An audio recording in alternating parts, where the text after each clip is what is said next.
I would like to welcome you to this part of the session focusing on the theory behind guided reading. This part of the module discusses the importance of the guided reading strategy in more detail.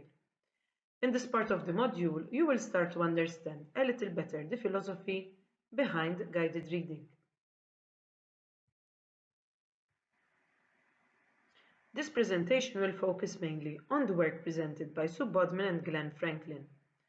This book balances theory and practice.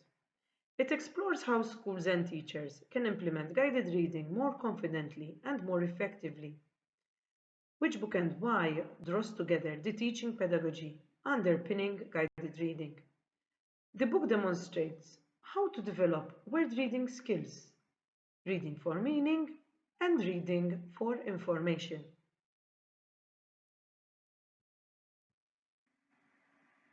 Let's continue with an anecdote from the book. Do you remember the feeling of success when you learned to do something for yourself? I recall my auntie teaching me to knit, both pairs of hands on the needles at first, then her gradually letting go, so I could knit one, purl one, quite confidently. Yes, she had to help retrieve the stitches I had dropped, but I was the one knitting. This example shows that others more capable than ourselves have supported and guided us in aspects of learning throughout our lives.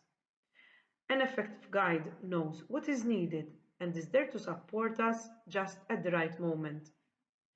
A sensitive guide also knows when it's safe to let go.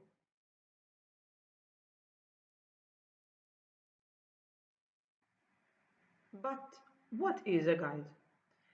Let us look at this Malta guidebook as an example. This book provides us with all the information about Malta. It is full of pictures, history, landmarks, etc. It gives us a lot of information about our country.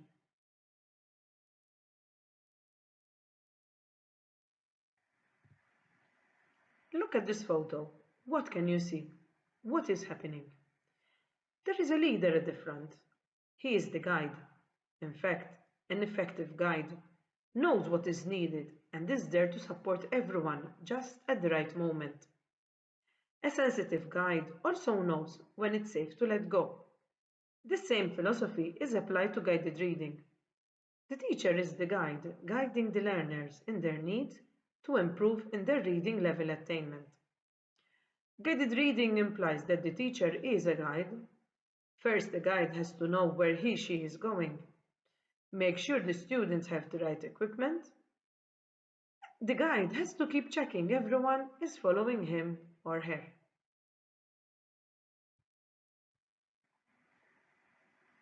Why do we do guided reading?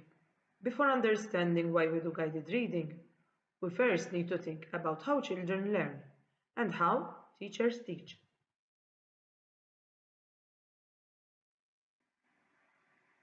The act of teaching during guided reading. Hattie argues that it involves an experienced teacher who knows a range of learning strategies to provide the student when they seem not to understand. Is having the skill to get out of the way. Two aspects of this statement are of particular relevance to us here. The role of the adult as a guide and the aspect of social collaboration. Vygotsky says that what a child can do with assistance today, he or she will be able to do independently tomorrow. Let us remember Vygotsky's ZPD with the help of the video shown in the next slide.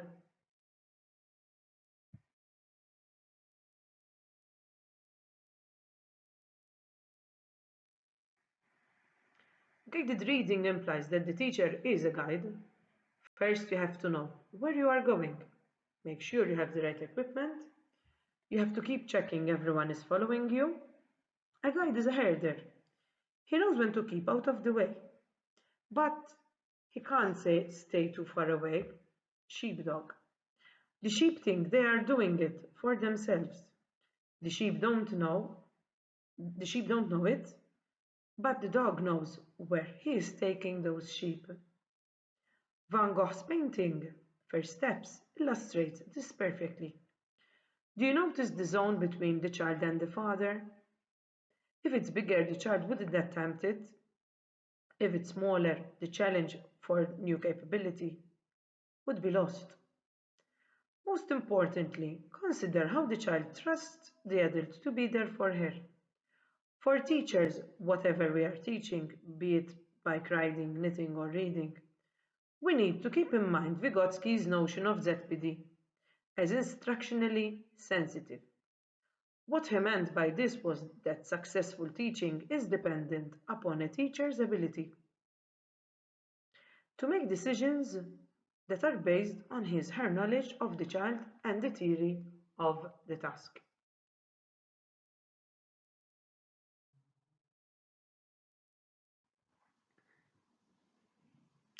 We have already discussed the following slides through the first PowerPoint of this week's session.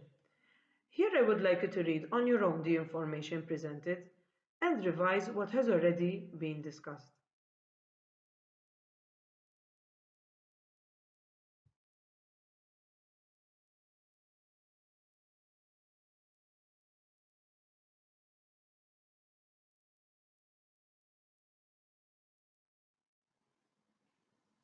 Here you can refer to the table discussed in the previous PowerPoint.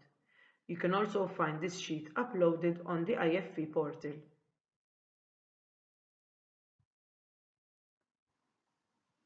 Guided reading as a teaching context.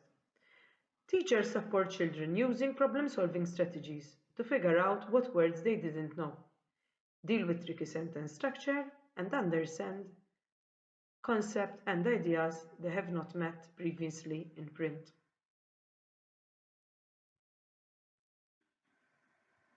What are the components in guided reading?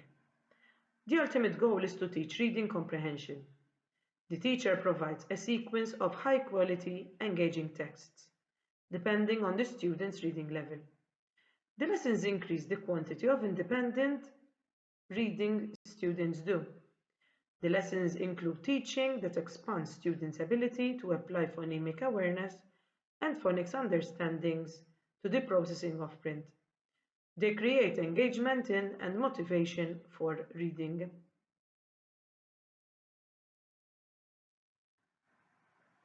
What are the elements to reading? Phonemic awareness, phonics, fluency, vocabulary, and comprehension are all elements to reading. As can be seen in the picture, all these elements are interwoven to provide the best scenario for effective reading development of each learner.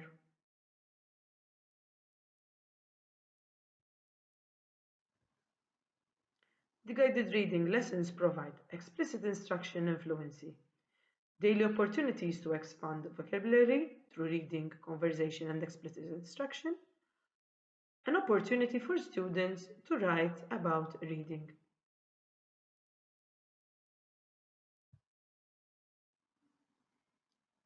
This diagram presents the complex skills involved in reading clearly and simply. It is the simple view of reading from Goff and Tanmer. Let us look at it in more detail in the next slide.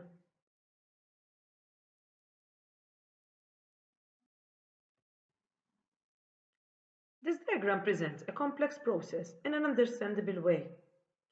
It is not to suggest that reading is simple. It is a framework for understanding the relationship between language comprehension and word reading abilities, and how they combine to result in reading comprehension. Not a model of what happens in our heads as we read. One advantage of presenting reading in this way is that it clearly shows reading as an interaction of skills. Each axis represents a different type of skill, each one crucial to reading development. One axis presents all of the skills we bring to reading that involve language and comprehending language. This includes semantic meaning, syntactic meaning, pragmatics, oral memory, and prior experience. The other represents all of the skills we bring to reading that involve word recognition.